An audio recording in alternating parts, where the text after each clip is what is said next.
All right. Hello, everyone. This is Nephroceticon in Austin, Texas. It's a day off for me, so I'm just trying to chill.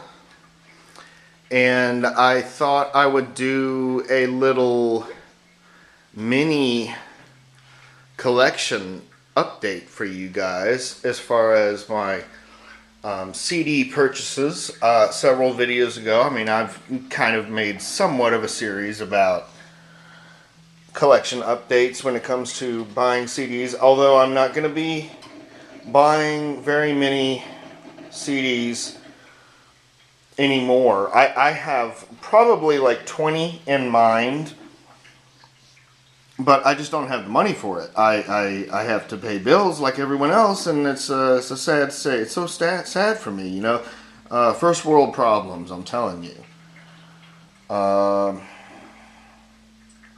anyways, I've got a very short stack this time of compact discs, and I'm going to give you a brief description and a little review of each one. It's all ordered from Discogs, which is a great site. Some of it may have come from Amazon, some of it may have come from eBay. Those are really the three that I use mostly. I don't know about y'all. If you're collectors, you order directly from the distributor or the record company itself. I also buy a lot of digital MP3s from Bandcamp.com. I have all of Nephroceticons official release on Bandcamp. So I'm definitely a fan of them. Okay, so let's get started with this is Marduk from Sweden, and it is, what is this? World Funeral Tour, and this is I don't know if it was. It's live, okay? First of all, let me... Sorry, I'm stumbling over my words right now. But it is... this is a live album. And what I love about it is it has my favorite Marduk vocalist, Legion. So it was probably 2000... When was this?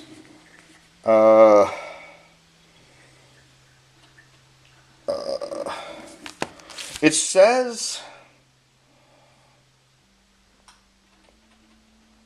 MM3. So I guess that's 2003 World Funeral Tour. And it's I love this live album. It has so much energy, and Legion really again, just like he did on the DVD video, what is that called? Funeral Marches or something like that, and Death Chants or something. I don't know, but they did a live show in Paris also. I mean, Marduk is ridiculous. They tour so much. They're all over the world now, and have been. So they're just so vicious. The blast beats are non-stop on this. Just I mean, like, you know, people who think of Marduk probably think of Panzer Division Marduk. Well, this is turn of the millennium, just non-stop pummeling Marduk. I mean, you know, and I think it's like an official bootleg, whatever the fuck that means. If it's a bootleg, it's a bootleg. If it's official, it's official. I don't know how you can say one way, combine those two. An official bootleg doesn't sound right to me, because if it's a bootleg, it's not official. Whatever, that's... Wow, I am OCD, huh? Okay, alright, good. Let's leave it there. Next, we have Deadmau5 with some incorrect math here. The album is 4 times 4 equals 12, and that's not right. 4 times 4 is actually 16. But it's kind of funny. It's a joke, and I don't know if it means something. I don't know what it means. But this is his studio output from 2010. And it comes in a 6-panel digipack, which I love. This is by far my favorite format for CDs to come in, is a 6-panel digipack. And there's my man Joel up in Canada, probably, or whatever, And so, if you don't know the music, though, this is it's not techno. It's like, I guess you would call it house. When you really boil it down to the umbrella term is house music, electronic. On this album, he has the lovely Sophie perform vocals on 2 of them. She is really cool. I've seen her in concert, and she dances great and sings at the same time. It's just like, this is rave music, I have another one from Deadmau5 coming up, actually. I have 2 from him, from Deadmau5. So let's go to the next one. Okay. This is Sleep. A band with not very much output, but they have gone into becoming a cult classic. This is their studio album from 1992, and it's called Sleep's Holy Mountain. And it's nothing like Dope Smoker. It actually has like 9 tracks, proper cut up tracks, and you can say what you want about Sleep, that it's lazy, uninspired, Black Sabbath ripoff, whatever. But I mean, this, you have to consider that this is the whole... Sleep is of the same era as Nirvana. I mean, and think about it. 1992, that was grunge. And this is not a grunge record. This is like the blueprint for stoner doom. I mean, everyone to come references this. Very slow, very drudgy, sludgy, whatever. I don't like the term sludge, but I guess it is a genre. So this is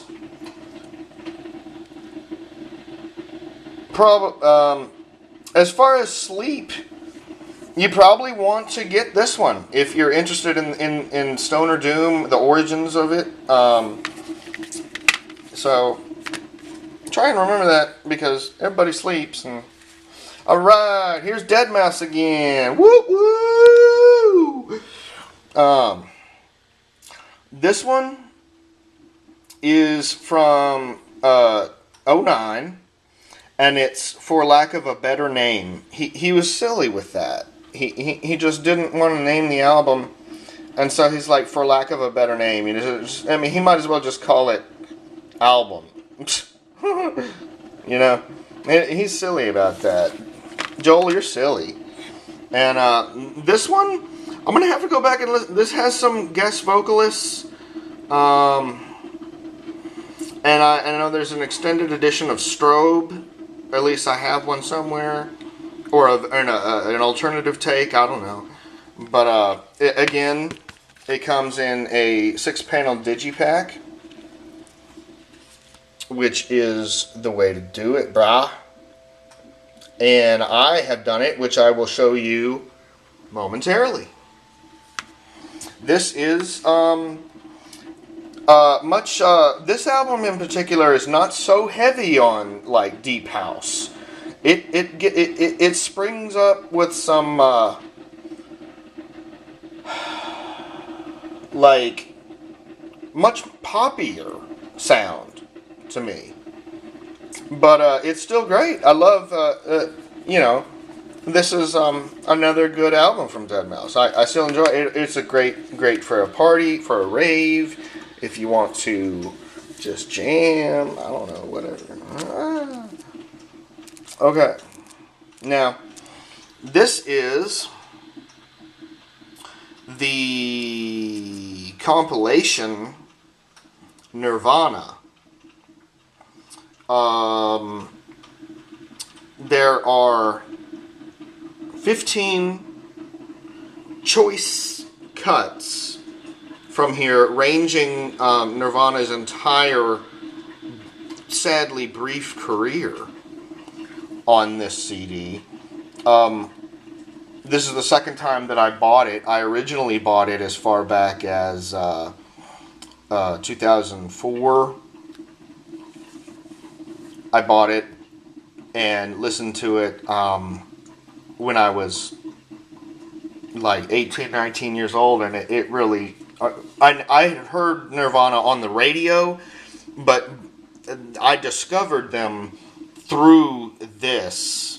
I did not start with Nevermind. I started with this Nirvana compilation. And it has, of course, Smells Like Teen Spirit, but it has a song about a girl, and that is on the first record that Kurt famously commented most people don't have, because nobody cared about Nirvana until Nevermind hit. And then they just blew up, and everybody and their mama has Nevermind. Or at least likes it. It's got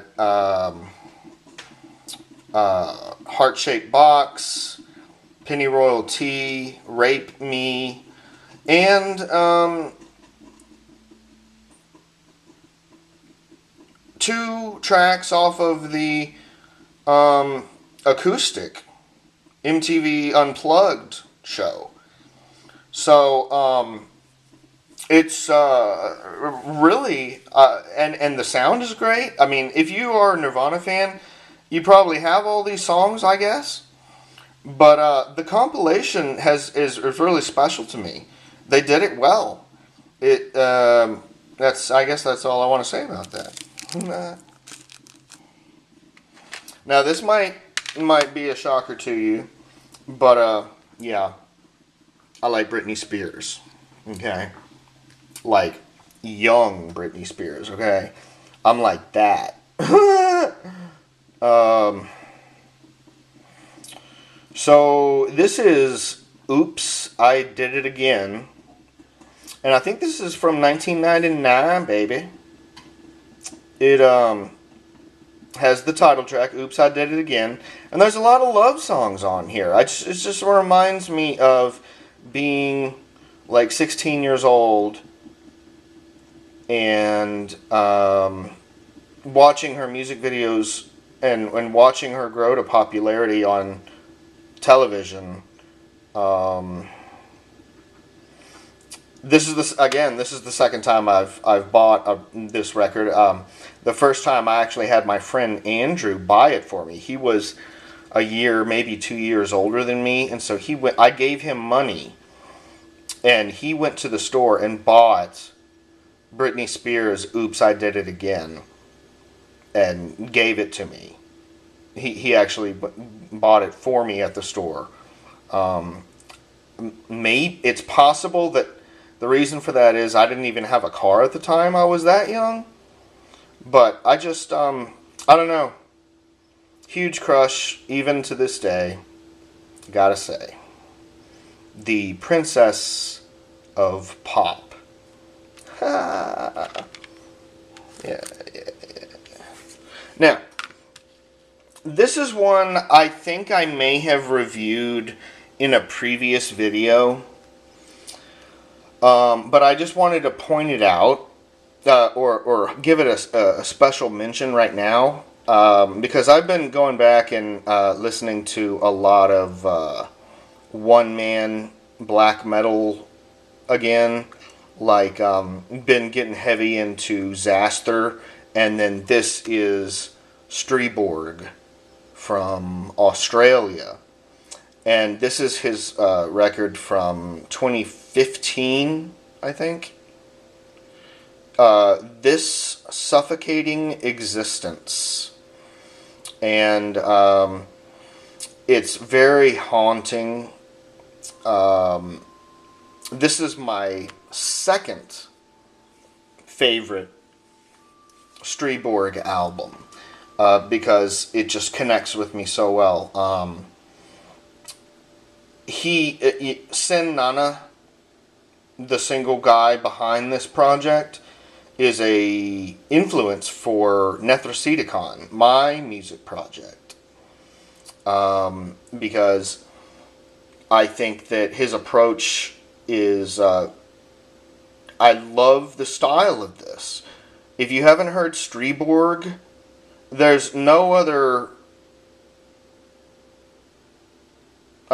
one using that name. So just type in Streborg and you'll start seeing his releases pop up. There's so many. He's probably got like 40 in his discography or something. It's ridiculous. Okay, anyways, done with that. Now I want to show you, this is my album, Indiglo Skeleton. This is Nethrasiticon. This was properly released on Halloween of 2016. And I think I had some place in Florida do this for me. This Indiglo Skeleton is a very important album for me because it is it dates back to 2008 even, some of the songs on here, and I used them, pieced them together, re-recorded a few of them and added until I felt really, really, really happy with it to release. And I had a place put it on a 6-panel digipack with a bunch of liner notes and photos, and that's me and makeup that I for the promotional photo there. And then the CD is really cool. This is a Choco Spiral that I drew. And then I gave them the file of a scan, and they put it on the disc. And there's my cat when she was young. But yeah, the disc is this Choco Spiral that I drew. So I feel kind of cool having my art on there. It's kind of like ambient black gaze, kind of droney instrumental, some harsh vocals, wall of sound, just fuzz, you know, powerful drumming that I wanted to do at the time. And So these are, I have the first press and maybe the only press. We'll see how it goes. But I have 25 copies of Indiglo Skeleton, and they will soon be on sale on Bandcamp, and I'm going to make them very reasonably priced for this Digipack CD. And who knows, if you be looking on this particular album, Indiglo Skeleton, on my Bandcamp page, and I'll try to get up the copies for sale soon. And if the first couple of people who decide to order one, I may throw in an additional album. Maybe I'll pay for shipping. Who knows? Just be on the lookout. Look at Nethracedicon on Bandcamp.com. I'm also on SoundCloud, Twitter, Facebook, WordPress. Yeah. Thanks, y'all.